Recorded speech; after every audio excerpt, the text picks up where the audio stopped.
বৈষম্য বিরোধী আন্দোলনের সময় রংপুরে বেগম রোকেয়া বিশ্ববিদ্যালয়ের শিক্ষার্থী আবু সাইদ হত্যার ঘটনায় হওয়া মানবতা বিরোধী অপরাধের মামলায় আন্তর্জাতিক অপরাধ ট্রাইব্যুনালে 4 আসামিকে হাজির করা হয়েছে।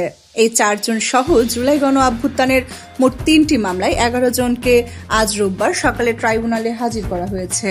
আবু সাইদের মামলায় ট্রাইব্যুনালে আনা 4 আসামি হলেন রংপুরের বেগম রোকেয়া বিশ্ববিদ্যালয়ের সাবেক প্রক্টর শরীফুল ইসলাম, পুলিশের সাবেক সহকারী উপপরিদর্শক আমির হোসেন, সাবেক কনস্টেবল সুজন চন্দ্র রায় ও নিষিদ্ধ সংগঠন ছাত্রলীগ নেতা ইমরান চৌধুরী আকাশ।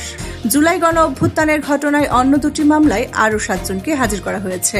সরকারি চাকরিতে কোটা সংস্কারের দাবিতে আন্দোলন যখন সারা দেশে ছড়িয়ে পড়েছিল, তখন গত বছরের 16 জুলাই বেগম রোকেয়া বিশ্ববিদ্যালয়ের সামনে পার্ক মোড়ে গুলিবিদ্ধ হন আবু সাইদ।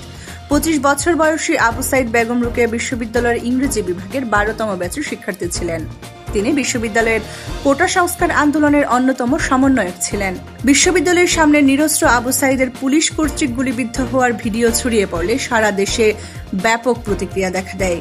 এই হত্যাকাণ্ডের প্রতিবাদে সোচ্চার হন বহু মানুষ, যাতে আরও গতিশীল হয় কোটা সংস্কার আন্দোলন। ওই আন্দোলনের ধারাবাহিকতায় ছাত্র জনতার বিক্ষোভের মুখে গত 5 আগস্ট প্রধানমন্ত্রীর পদ থেকে পদত্যাগ করে দেশ ছাড়েন শেখ হাসিনা। তাহসিন ইসলাম, সময়চিত্র, ঢাকা।